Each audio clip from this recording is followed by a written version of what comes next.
Buenas noches.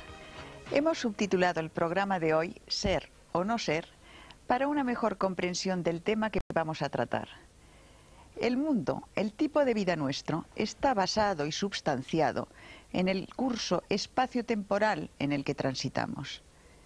Embebido en los acontecimientos de ese movimiento espacio-temporal, el hombre olvida sus raíces, y sobre todo las raíces de su yo real, y más que ser en el mundo, simplemente está. Y ese estar le pone a merced de lo circunstancial y lo transitorio, o sea, en manos del sufrimiento y de la muerte. Olvida lo permanente en función de la imagen cíclica y cambiante que le ofrece su ojo exterior y su mente más física. Por otro lado, desde la más remota antigüedad, han existido sistemas de enseñanza que empujan al individuo, desde la superficie al interior de sí mismo, desde la potencialidad de su imaginación a la realización y actividad de esa misma potencialidad, o sea, a la progresiva liberación de sus ataduras, tanto físicas como emocionales, como mentales. Vivimos ahora, en nuestra sociedad contaminada, nuestra sociedad occidental, vivimos el ofuscamiento y la pesadez que, emanando de lo cotidiano, ahoga esa realidad profunda de la que hablábamos. Se aprenden demasiadas cosas inútiles, se compite por casi nada y se obstruye masivamente y particularmente el canal que conecta lo divino con lo humano. Las técnicas de las que hoy nos hablarán nuestros contertulios pertenecen a diferentes culturas, pero la finalidad de la misma es desempolvar nuestra dormida conciencia a través del método de la meditación.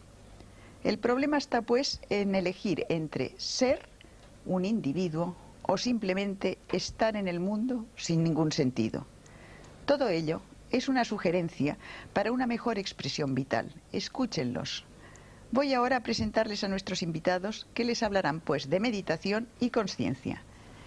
Con nosotros está Jacobo Grinberg, psicofisiólogo, profesor de Psicología de la Universidad Nacional Autónoma de México. Ha escrito más de 36 libros. Carlos Ortiz, investigador de la relación existente entre las técnicas de meditación chamánicas de Don Juan Matus y las del místico español San Juan de la Cruz. Antonio Carán, director de la Casa Tíbet México, representante oficial del Dalai Lama, experto en budismo tibetano. Y don Rodolfo Flores, chamán mexicano, maestro en meditación chamánica mexicana. José Colastra, finalmente, especialista de nutrición ortomolecular y además autor de bastantes libros, 15 libros, creo, ¿verdad, José? Más o menos, sí. Bueno, pues la primera llamada que vamos a hacer es una definición, yo quisiera que me hicierais, de conciencia. A ver, ¿qué es para vosotros conciencia? Para luego, porque se va a hablar mucho en este coloquio, entonces vamos a definir esa palabra. Jacobo, ¿quieres empezar? No se puede definir. O sea, está más allá de definiciones. Si se pudiera definir, estaría limitada o sería algo menos que la definición.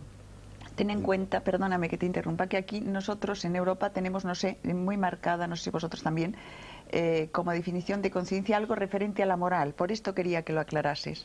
¿Comprendes? No, bueno, Quiero decirte, claro. que hicieras esa distinción. O sea, no, el término conciencia tiene una acepción, sí, como ética, volverse consciente de ciertas normas o las normas, pero realmente a eso no creo que nos refiramos cuando hablamos de conciencia, y es en ese otro nivel que no se puede definir. Podríamos decir que, por ejemplo, la cualidad de la experiencia es conciencia. Tú cuando ves una luz, realmente detrás o en el hecho, en la cualidad luminosa, está la conciencia. La luz no existe ni afuera ni adentro. O sea, no existe como un fenómeno físico, como tal y como luz. En el espacio lo que existen son una serie de ondas electromagnéticas, cambios fotónicos. Tampoco existe en la actividad cerebral como luz. Como luz, en esa cualidad perceptual, es conciencia. De la misma forma el sonido. O sea, el sonido a nivel de espacio, físicamente no existe sonido. O sea, no existe nada en el universo físico similar al sonido. Lo que llamamos sonido es una cualidad de la conciencia, tal y como la experimentamos.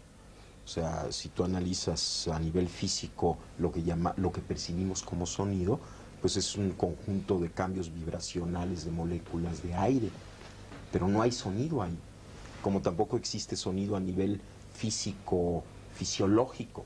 O sea, si tú penetras al cerebro y tratas de encontrar el sonido ahí, tampoco existe. Entonces es también una cualidad de la conciencia. De tal forma que la conciencia podría, en este nivel, no de normas éticas, ¿no?, conceptualizarse como lo que está por detrás de cualquier acto perceptual, lo que sostiene la cualidad misma de la experiencia. Esto podría ser. Y existen muchos niveles de la conciencia. He mencionado dos. Digamos, la cualidad perceptual visual, la cualidad sonora, son dos niveles de conciencia, pero existen muchísimos otros niveles de conciencia y todos tienen en común el pertenecer a ese algo que está por debajo de todo, pero no se puede definir. Yo quisiera a partir de ahora que todos interviniesen en el momento que quisiesen sin esperar que yo diese entrada, porque esto es una conversación entre amigos y que cada uno aporte lo que le parezca más conveniente. ¿Seguimos la ronda? Bueno, yo sí creo que Jacobo maneja un concepto muy profundo y muy amplio de la conciencia, ¿verdad? En realidad a mí me ha fascinado el concepto de la conciencia como un factor común que puede definir la evolución, ¿verdad? Porque ahora ya sabemos cómo poder definir la definición, la evolución. Se habla ya de la evolución de la conciencia. ¿Qué es lo que evoluciona la conciencia, ¿no? Claro, en los términos más simples, pues la conciencia es una forma de percibir la realidad. Entonces yo percibo la realidad de una forma y después evoluciono mi conciencia y voy a percibirla de otra manera, así de simple. Pero ese es un aspecto de la conciencia abarca todo, ¿no? Efectivamente. Es algo muy amplio. Pero sí hay, para definir esa evolución, se hablan de grados de conciencia. Van incrementándose los grados de conciencia, de claridad, de percepción de la realidad, de sentir la realidad, de comprenderla, de entenderla, ¿verdad?, conforme se va evolucionando. Y es algo tan sencillo como decir, bueno, en la infancia nosotros teníamos un nivel de conciencia, ¿no? En la juventud hay otro nivel de conciencia y en la edad adulta hay otro nivel de conciencia. ¿Hay alguien adulto? Ah, una pregunta. Porque creo que debe ser muy difícil En todo llegar a el la edad sentido de adulta, la- No lo de digo la con palabra. sorna, ¿eh? Sí. No, la madurez. Una persona plenamente madura, digamos que sería una persona en un máximo grado de conciencia. Se puede definir así, ¿verdad? Desde el punto de vista budista también esto presenta un problema, en el sentido de que la evolución de la conciencia no tiene fin y no tiene principio. Es un continuum de procesos de percepción, como chispas en la realidad, que se van gestando momento a momento ad infinitum. Y en ese sentido, en la pregunta que usted hacía con relación a ¿hay alguna vez, en algún momento se es maduro?, es una pregunta que se hace mucho dentro de la tradición budista con referencia al estado último desde nuestro punto de vista de evolución humana, que es la budeidad, ¿no? Sí. Y se dice entonces si la budeidad es ese estado adulto, ese estado en donde se llega a esta maximización de la capacidad correcta de percibir la realidad.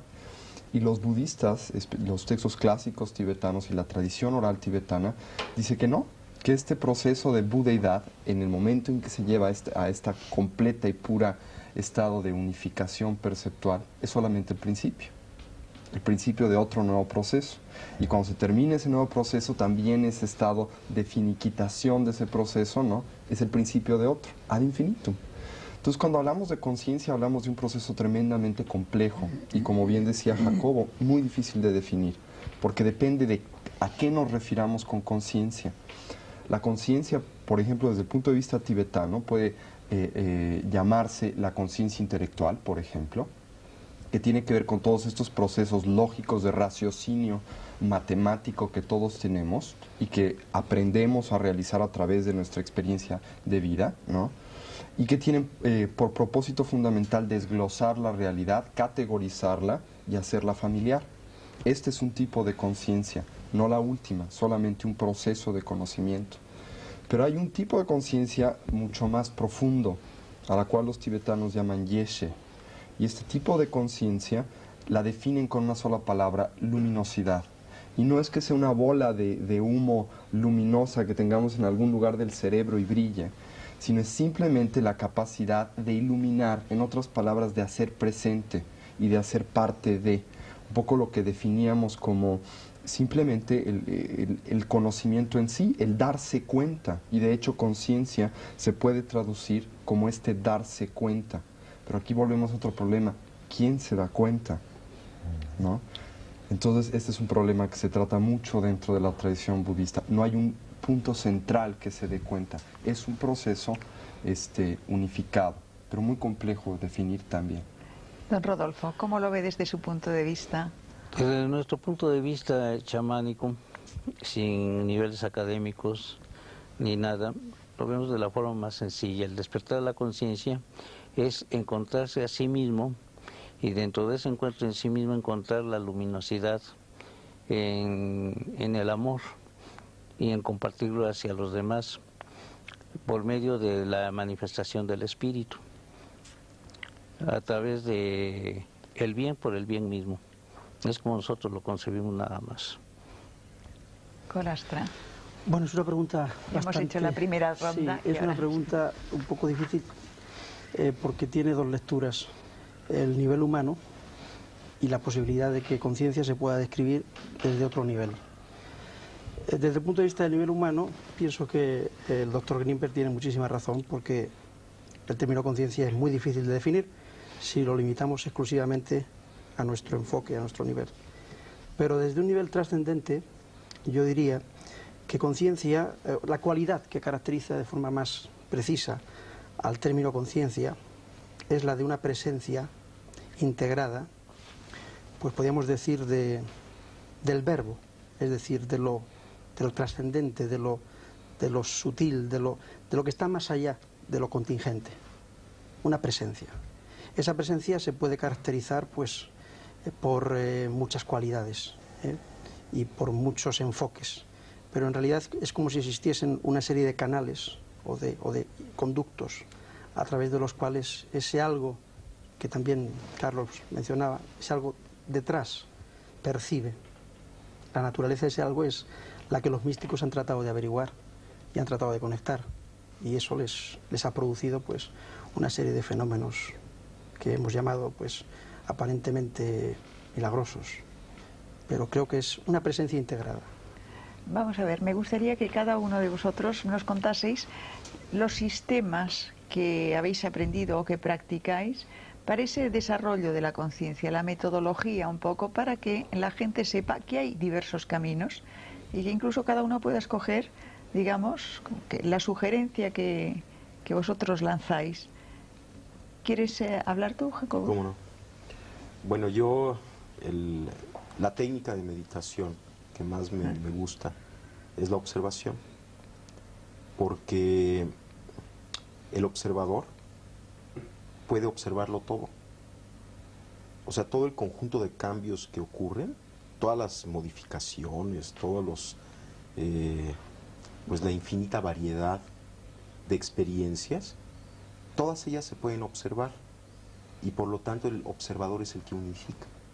De tal forma que cuando tú aprendes a observar y cuando tú observas cualquiera de estos cambios desde esa referencia, el hecho mismo de poderlos observar te empieza a integrar. Por ejemplo, uno puede sentirse muy confuso o muy nervioso, ¿no?, en cierto momento. Bueno, uno, si recordara que puede observar el estado de confusión, el mismo instante en el que uno observa la confusión, se coloca en el punto de integración fuera de la confusión. Porque ¿quién es el que observa la confusión?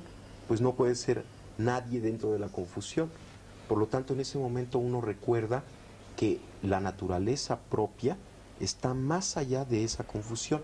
Esto no quiere decir que la confusión no exista o que no esté ocurriendo, está ocurriendo, es un fenómeno que está aconteciendo, pero el observador se encuentra siempre un paso adelante, por así decirlo, de toda la experiencia que está aconteciendo.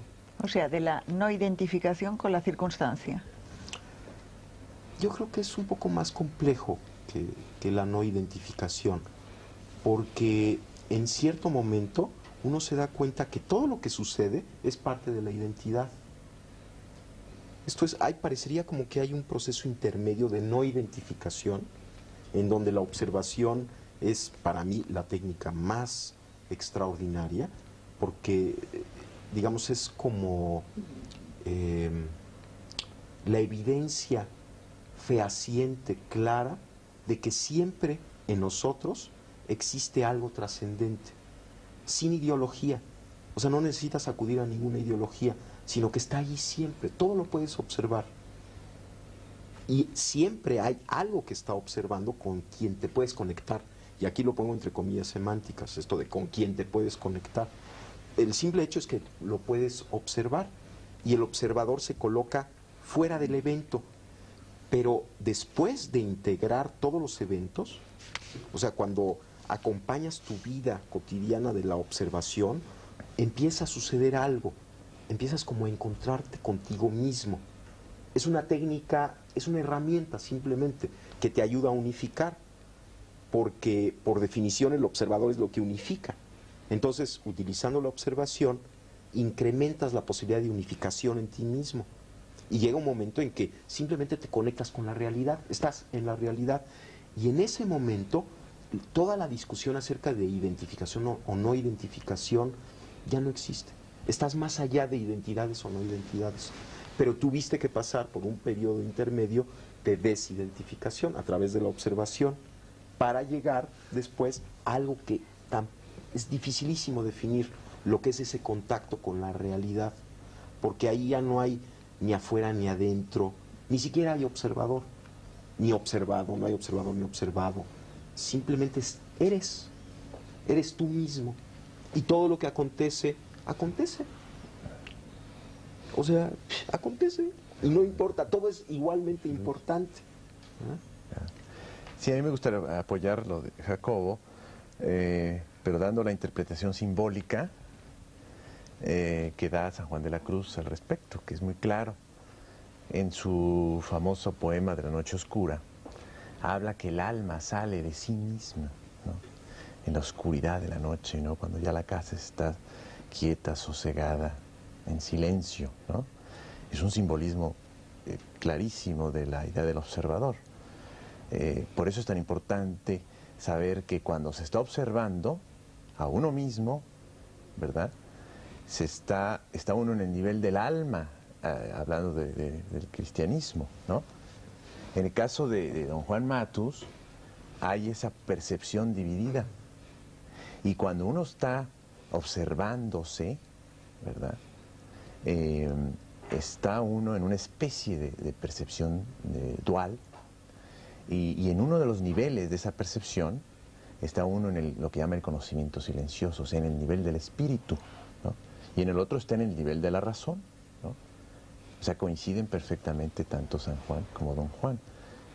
Y ese es el trabajo de hacer que el alma salga. Durante la meditación se supone que el alma sale, se oscureció el cuerpo, se suspendió el diálogo interno, ¿verdad?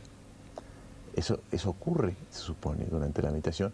Y la meditación que propone don Juan Matus es, a través de esa suspensión del diálogo interno, como que nos vamos separando hasta que nuestra percepción queda dividida. Y sí considero que es un proceso muy importante de intermedio antes de llegar a algo más avanzado, como decía Jacobo, pero creo que el primer paso es desidentificación. De hecho, toda la idea cristiana, todo lo que plantea Jesucristo es una desidentificación, es un desapego. La idea de la renuncia es esa, desidentificarnos de esa involucración que decías muy bien en la introducción, ¿no? ¿Cómo estamos?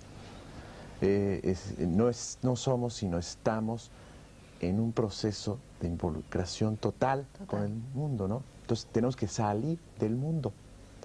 Pero no es del mundo digamos, el mundo de todos los días, sino del mundo de acá adentro que hemos introyectado. El mundo de los apegos el mundo de los exteriores. apegos y de las identificaciones. Es del que nos tenemos que salir, el alma tiene que salirse y ubicarnos. Y a partir de ese trabajo de estar como en una percepción dual constante, entonces vamos a empezar un proceso muy importante, ¿no? Que ya estaba describiendo Jacobo, ¿no? Había un programa de televisión hace muchos años que se llamaba ¿Cómo es, cómo se hace? Pues esa es la pregunta que voy a lanzaros ahora a todos. Si quieres contárnoslo desde el punto de vista budista, luego volvemos y os vais interrumpiendo y vais comentando. Sí, claro. Y seguimos. Desde el punto de vista budista, definir un poco este proceso de trabajo interior o de trabajo psicológico, porque de hecho es un trabajo psicológico que desde el punto de vista budista está muy alejado de toda una metodología religiosa o una visión mística. Es una transformación de nuestra percepción para percibir correctamente. Y si lo tuviéramos que definir en pocas palabras, creo que lo haríamos con 3. Primero, un proceso de concentración. ¿Qué es un proceso de concentración? Desde la perspectiva budista y de hecho desde la perspectiva psicológica, uno de los graves problemas en la percepción humana cotidiana, normal, común y corriente, es el hecho de que nuestra mente, por malos hábitos, ¿sí? Psíquicos o mentales, no puede estar en un solo momento y en un solo lugar integralmente. Esto quiere decir que constantemente brinca al pasado o brinca al futuro.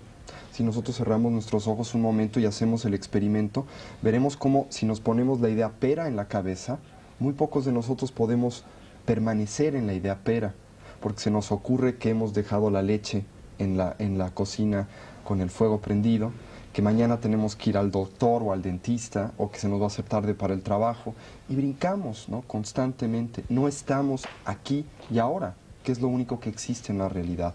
El primer proceso, este primer proceso que tenemos que integrar dentro de nosotros mismos, que es un poco de lo que hablaba el doctor Greenberg y de lo que hablaba Carlos Ortiz, es primero aquietar al cuerpo, ¿no? Dejar que duerma en esa noche oscura para que el alma pueda salir. Obviamente esto desde el punto de vista budista de que el alma pueda salir es un simbolismo. Nada sale, ¿no? Ni entra tampoco. Este es el primer paso. El segundo paso dentro del sistema o la tecnología budista en este sentido es la apreciación. Una vez que paramos, ¿sí?, esta serie de proyecciones que le hacemos a la realidad y de prejuicios que son el resultado básico de estar en el futuro y en el pasado, de prejuiciar mi realidad o de proyectar en ella fantasías, y específicamente formas fantasiosas de existencia, que son que las cosas las vemos como eternas, independientes y no cambiantes, ¿sí? O tratamos de verlas así, y esto está completamente en contradicción como con las cosas realmente son, transformativas, impermanentes, interrelacionadas, etcétera. Empezamos a través de esta concentración de ver una sola cosa en un solo momento a apreciar la realidad. En otras palabras, a ver lo valioso, único y extraordinario que es cada evento de percepción. Poéticamente hablando, el mundo tibetano le llama a esta percepción, a esta apreciación de la realidad, el descubrir la magia de lo ordinario. El hecho de que cada evento, por ordinario, común y corriente que aparente ser, es extraordinario, porque algo vivo y algo real acontece en cada instante y en cada momento.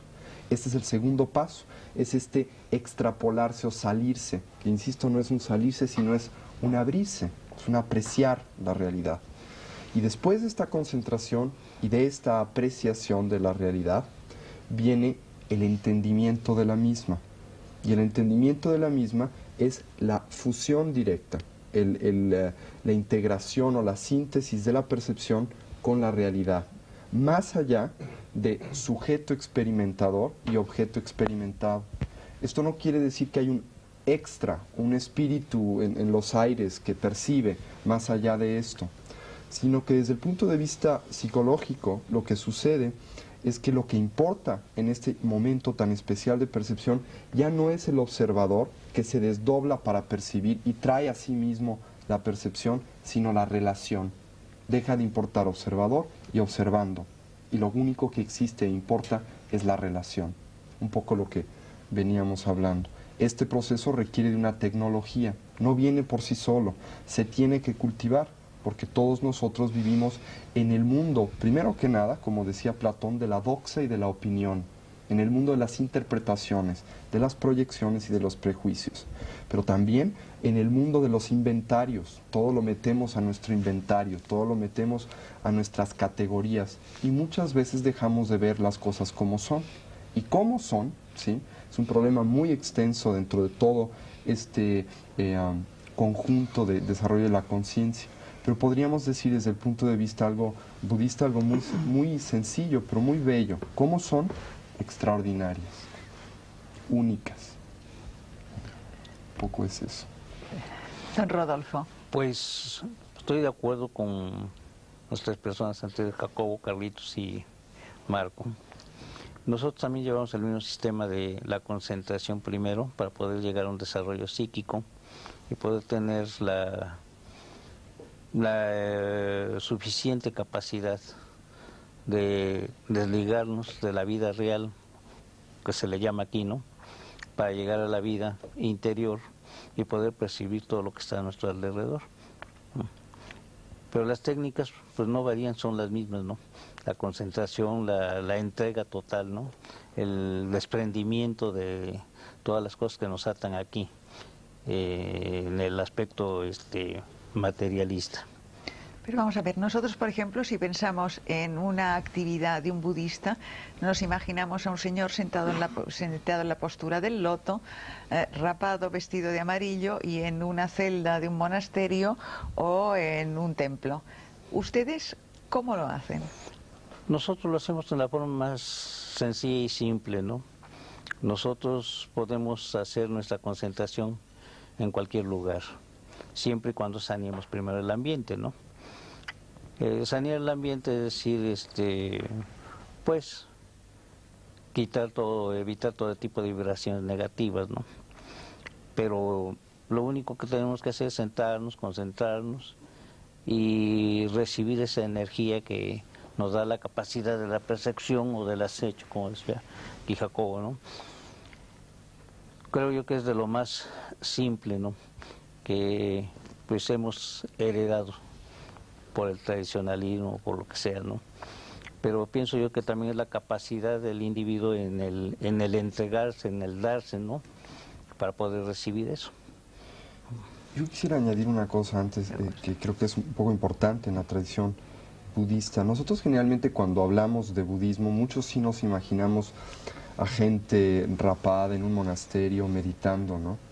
Esto es una imagen correcta desde cierto punto de vista, puesto que esto hacen los monjes budistas, pero estrecha, porque no es solamente eso lo que hacen.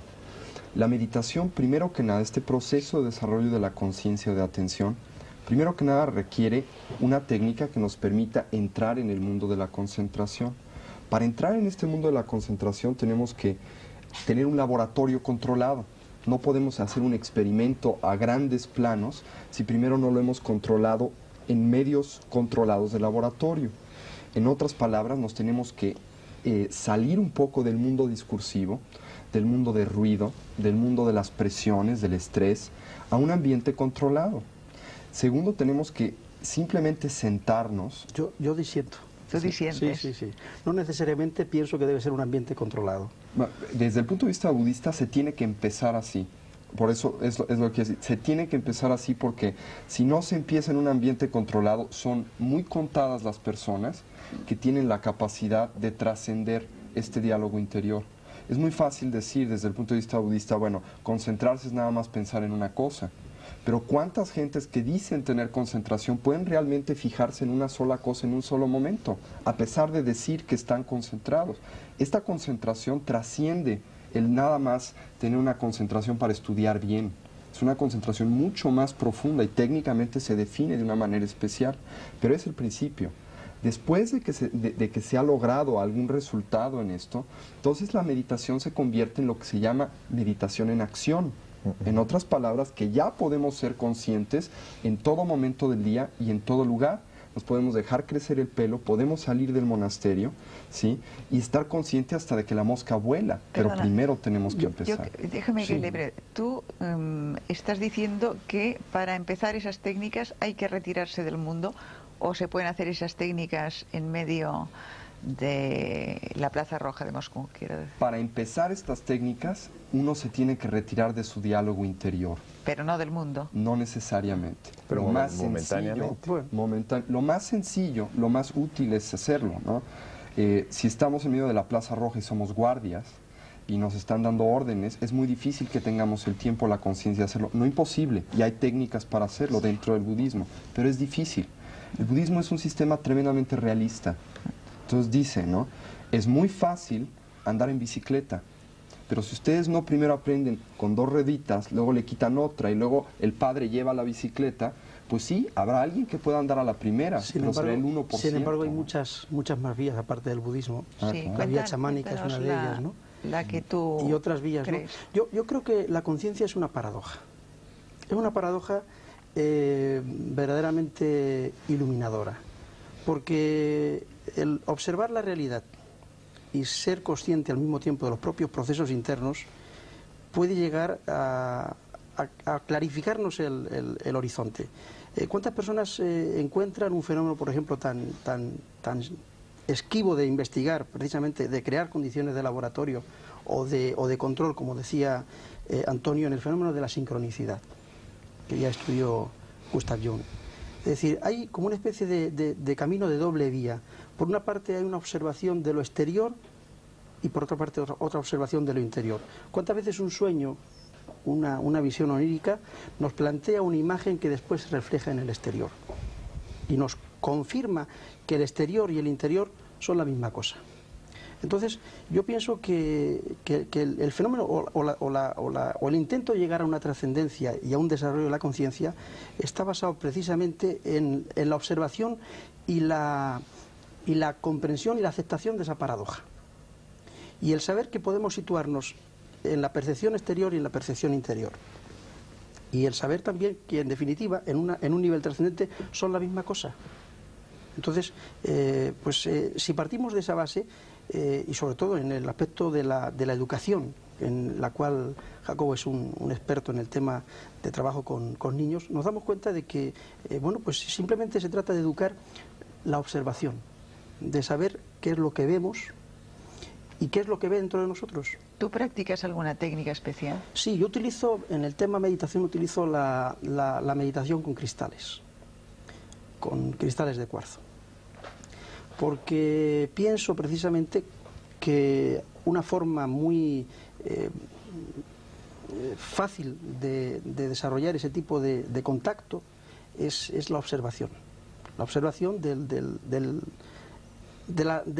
nexo que hay, de la unión real, de la red que es la que está formada entre el ser humano concreto y todo lo que le rodea, el continuo que le rodea. Jacobo, te hemos dejado antes a mitad, a vosotros dos os hemos dejado a mitad de contar vuestra propia interpretación, vuestra propia actividad dentro de este tema. Bueno, yo creo que... no sé cómo decir lo que estoy sintiendo o lo que estoy pensando. Yo pienso que hay que encontrarse a uno mismo. Y en esto estoy totalmente de acuerdo con don Rodolfo. Y en este encontrarse a uno mismo, todo adquiere significado. Y entonces, tanto lo que sucede en el mundo como lo que sucede dentro de nosotros es integrado, es parte ya de un encuentro, se ve desde ahí. Es delicioso el momento en el que uno pierde todo concepto y toda preconcepción y todo aparece fresco y todo es nuevo. Y esta observación de momento a momento, como decía Tony, acontece.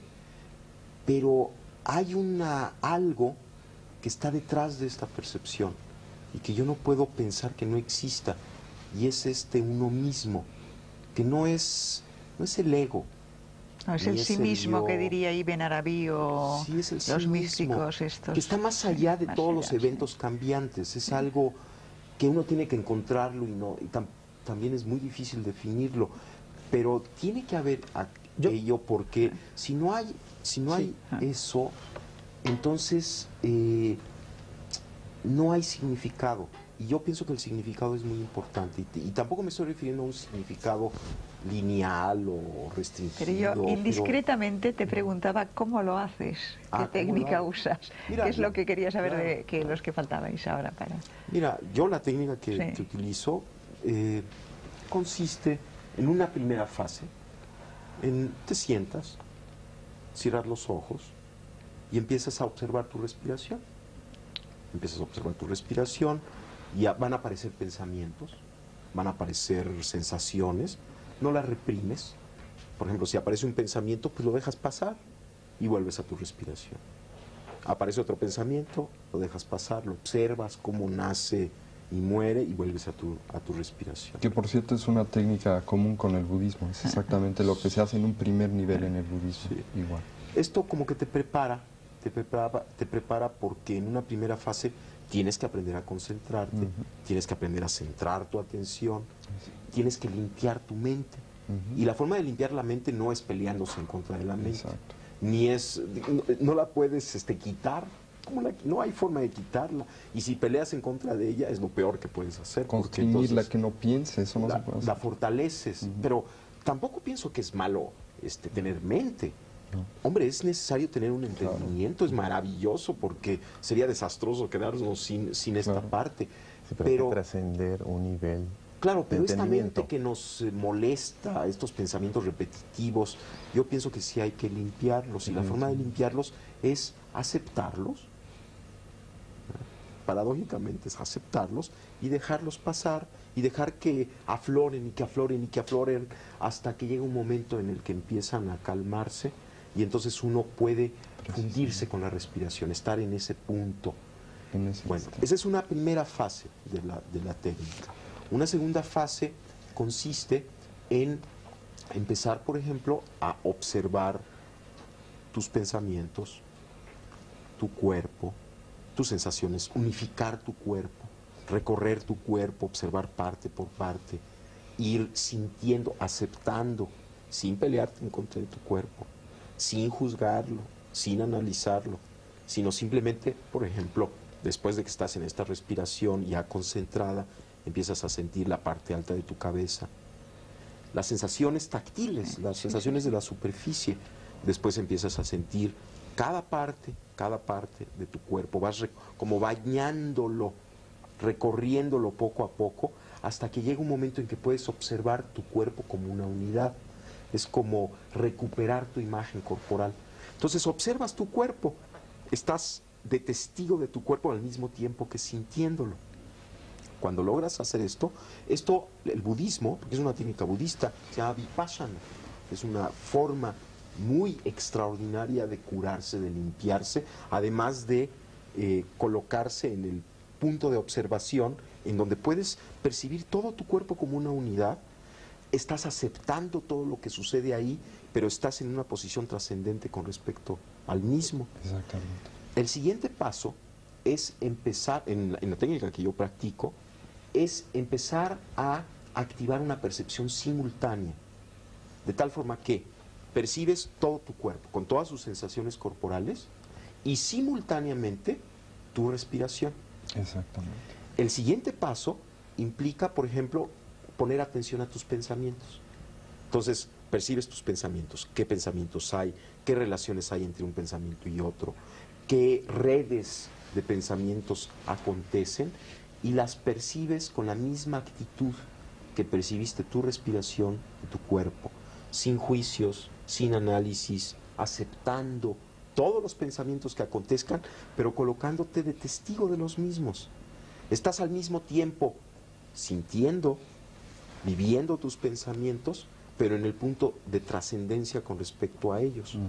La siguiente fase implica observar simultáneamente tu cuerpo, tu respiración y todos tus procesos mentales. Una observación simultánea. Bueno, una vez que acabas esto, que puedes realizar esta observación simultánea, empiezas a poner atención a tus emociones. ¿Qué cambios emocionales hay? cuáles son los tonos emocionales, la luminosidad emocional, las cualidades de la emoción, y observas tus emociones con la misma actitud con la que observaste tus pensamientos, tu cuerpo y tu respiración.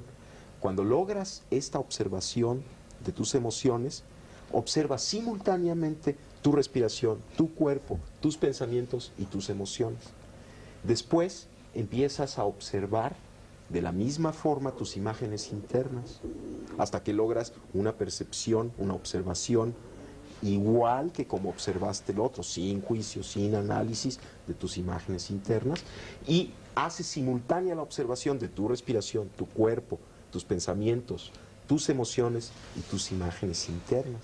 Pero El siguiente paso consiste en observar los sonidos del medio ambiente y observarlos de la misma forma en la que observaste tus pensamientos, tus emociones, tu cuerpo, y hacer una observación simultánea de medio ambiente, cuerpo, emociones, pensamientos, etc.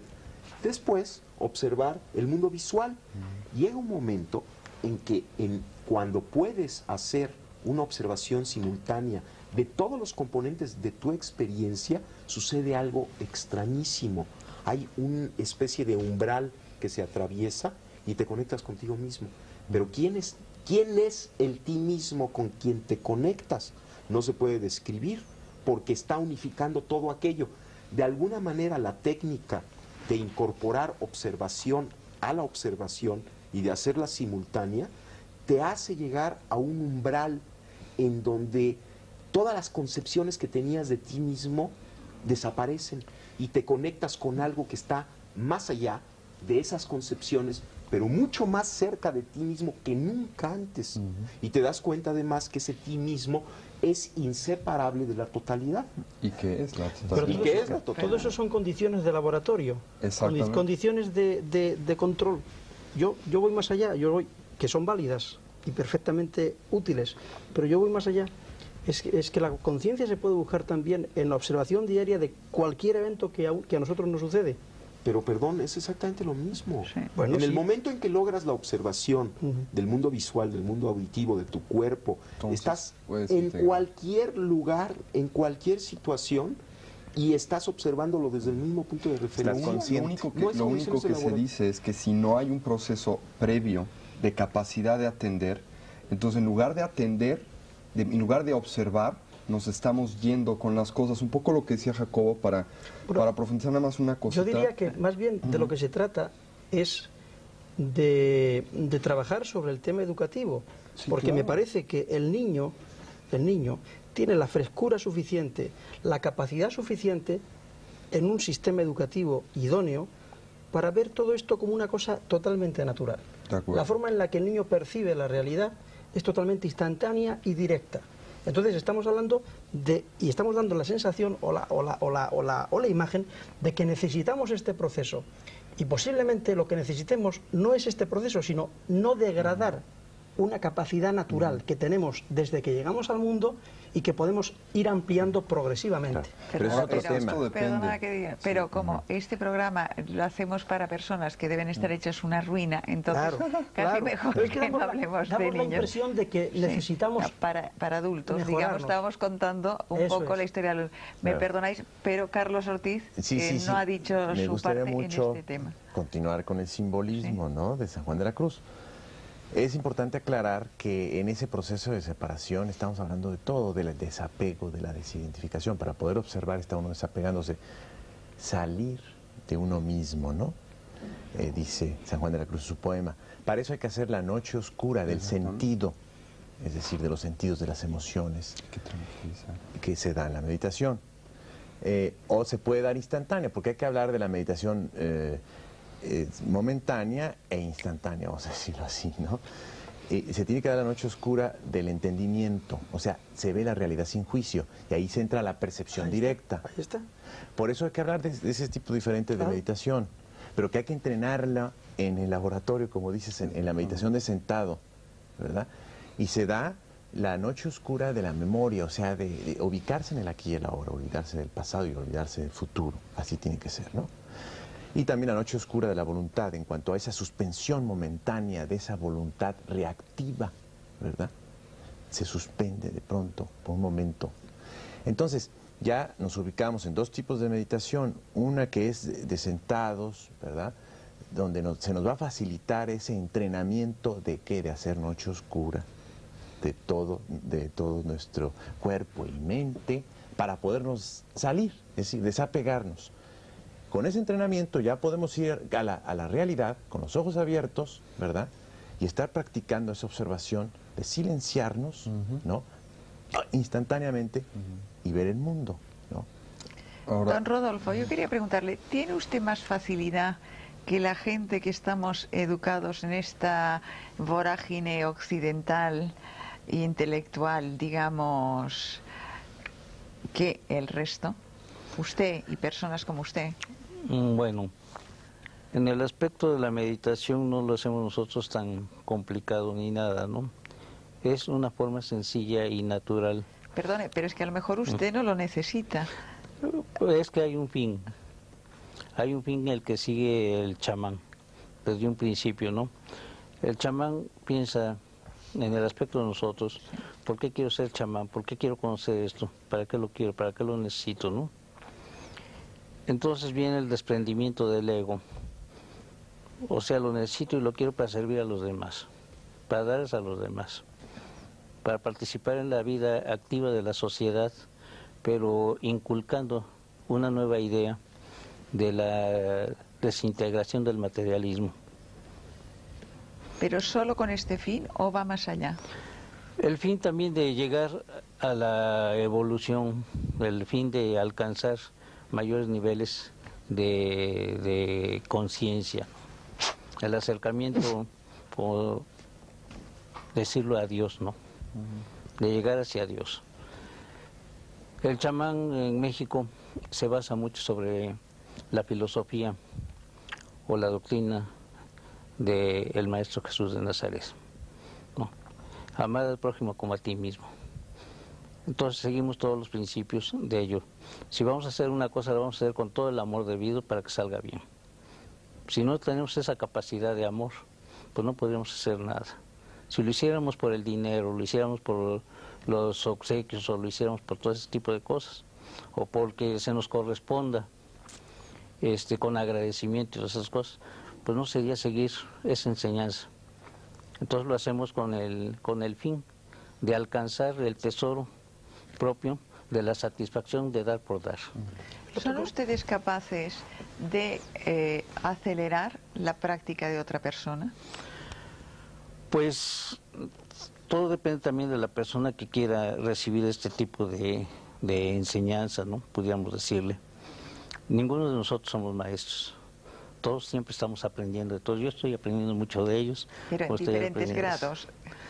Pues digo, siempre yo me considero siempre un discípulo de todos mis amigos, de todas las personas con las que trato. Él ha tocado un tema importantísimo que no podemos que no podemos soslayar, es el tema del amor. Hablamos de conciencia, pero conciencia sin amor o con amor. Es que si no hay amor, si nos limitamos solamente a definir la conciencia como una cualidad perceptual o como una cualidad de testimonio atestiguadora, estamos dejando atrás o estamos olvidándonos de algo que es fundamental. Es que la verdadera conciencia requiere amor. O sea, desde el punto de vista budista, cuando hablamos de amor, hablamos de la motivación. ¿Qué es lo que motiva al guerrero espiritual, al bodhisattva, ¿no?, a actuar en el mundo? Lo motiva el poderse relacionar con él. Pero aquí hay algo muy importante desde el punto de vista de la tradición budista, que la motivación es fundamental, el querer ayudar, el querer aportar nuestro conocimiento en pro o en beneficio del prójimo. Esto es fundamental. Pero otro de los temas muy, muy importantes que tenemos que tocar es que no es suficiente el querer ayudar, hay que saber ayudar, porque si no, lo único que vamos a hacer es contribuir con nuestro caos personal al mundo. O sea, mucha gente quiere ayudar, pero muchas veces interpretamos ayudar como el imponer nuestros sistemas, nuestras resoluciones, nuestras soluciones al prójimo, cuando pueden ser completamente erróneas para él. Y esto es muy importante. Por eso la conciencia, como decía José, es fundamental para el amor. Y el amor es fundamental para la conciencia. O sea, Son hay algo- que conocer para amar. Hay que conocer para amar y hay que amar para conocer. Y este amar para conocer es lo que el budismo narra en el hecho de que nuestra realidad no existe como cosas, entidades, sustancias o eventos aislados, sino que todo en la realidad está interconectado. Esto es obvio, no es descubrir el hilo negro. Es el hecho de que si estamos aquí es porque hay unas cámaras, unos operadores de las cámaras, hay un auditorio, está usted que conduce el programa, en fin, hay miles de casos y circunstancias que hacen posible el hecho de que las personas que nos están viendo nos puedan ver. Entonces, lo que yo hago en este estudio afecta a millones de personas, pero al mismo tiempo lo que ellos piensan de este programa afecta a este programa, ¿no? Entonces, mi motivación tiene que ser poder ayudarlos a ellos. ¿Cómo? Agradándoles para que el programa pueda existir, ¿no? En otras palabras, este conocimiento de cómo existen las cosas, esta sabiduría, esta conciencia, que es esta interrelación, me brinda amor, porque obviamente cuando me doy cuenta que todo está interpenetrado, que todo se interrelaciona, me tiene que interesar todo, porque si no me interesa todo, tampoco me puede interesar yo. Es un poco lo que el Dalai Lama dice que es el egoísmo educado o el egoísmo sabio, a diferencia del egoísmo estúpido. Es el quererme ayudar sabiendo que para poderme realmente ayudar tengo que ayudar a todo lo demás. Y esto es muy importante. Pero sí quería hacer esta aclaración. Estoy de acuerdo completamente con lo que hemos dicho, pero que no es suficiente querer ayudar. Hay que saber ayudar, porque si no, se corre muchas veces el peligro de, a la manera, por ejemplo, medio oriental, de querer imponer al infiel lo que está bien, porque esto lo va a liberar, ¿no? Y entonces pues vamos a matar a todo mundo, etcétera. El ¿no? problema que acabas de nombrar no es tanto de una imposición, sino de un desconocimiento de su propia ley, que no es lo mismo. Ujú. ¿Eh? Yo quisiera decir algo. Yo me refería a un umbral. En esta observación simultánea tiene toda una base o explicación fisiológica este umbral, y es algo muy, muy espectacular el llegar a él, porque cuando se llega a él hay un cambio en el sentido de que ya no se quiere, y aquí un poquito difiero de lo que acaban de decir mis compañeros, ya no se quiere ayudar o no ayudar, ya no se acompaña la conciencia del amor, sino que se vuelve lo mismo. Pero esto ya es O un sea, paso no hay- muy no hay- evolucionado. No hay ni conciencia ni amor, simplemente hay esta Ser, realidad. el ser. Pero Ajá, aquí ya y hablas es del todo flujo. amoroso, Sí. no tiene una Sí. cualidad de amor añadida, sino que es lo mismo. Pero ahí estás hablando ya de la iluminación en sí. Antes de la iluminación, para partir y poder llegar a este proceso, tiene que haber la conciencia de amor. Yo creo que nos O sea, hemos dejado, perdóname, a Carlos Ortiz, que no nos ha acabado de contar exactamente cuál era su técnica y su método, que eso sí también más nos o menos le he interesa. dicho. En pocas palabras, la noche oscura de San Juan de la Cruz, la noche activa, ¿verdad? La noche activa, es suspender el diálogo interno. Simplemente. Simplemente suspender el diálogo interno, suspensión de procesos intelectuales, incluso emocionales, ¿no? Y si suspendemos el diálogo interno, digamos como que nos vamos separando, vamos a tratar de explicarlo, ¿no? En cualquier sitio, en cualquier momento, De todo. o se necesita un lugar específico, como decía antes Tony. El hacerlo en un lugar específico va a reforzar esa posibilidad. Pero hay que comprender que lo importante es ya sacarlo a la acción, ¿no? A veces se olvida eso. Ocurre mucho que se mediten sentado, pero Sí, después desfase. el diálogo interno empieza. Entonces, eso va a reforzar a la clave de todo, que es suspender el diálogo interno. Entonces, en la vida salimos a suspender, a parar el mundo, porque es tan difícil eso, suspender el diálogo interno, que es parar todo un mundo, es parar todo nuestro mundo que traemos aquí. Y se va dando, curiosamente, ese proceso como de separación conforme vamos suspendiendo el diálogo interno, hasta que vamos quedando separados. Es decir, ya después estamos ya observando. Al observar, paramos el diálogo interno, hacemos noche oscura, ¿no? Y hasta que ya nos quedamos en los dos, por decirlo de alguna manera. ¿Qué significa eso? En el momento en que uno ya está trabajando la meditación constantemente y está consciente de todo lo que está ocurriendo. ¿Eh? ¿Qué ocurre allí? ya desde que empieza a suspender el mundo, el diálogo interno, esa mecanicidad de nuestros pensamientos y nuestras acciones, se empieza el ver, que es la contemplación en el místico. Ya empieza a ver uno los significados profundos de la existencia. ¿Por qué? Porque ya está uno en la percepción directa del mundo. Antes uno veía con el filtro, decía don Juan, que estábamos siempre un paso atrás, ¿no? Porque entre yo y el mundo está la descripción que tengo en mi cabeza. Entonces estoy viendo el mundo a través de un filtro, ¿no? Entonces hay que apagar ese filtro a través de la suspensión del diálogo interno. Ya veo directamente, ¿verdad? Hay la percepción directa y ya estoy como dividido, lo cual me va a llevar a la larga a un proceso impresionante que me va a permitir ir conciliando los opuestos de la vida. O sea, si logro mantener esa posición de meditación activa, de estar en dos lugares al mismo tiempo, como dice don Juan, estar en el lugar del conocimiento silencioso y de la razón al mismo tiempo, si mantengo esa posición, se empiezan a conciliar los opuestos de la vida y empieza uno a ver la vida de otra manera.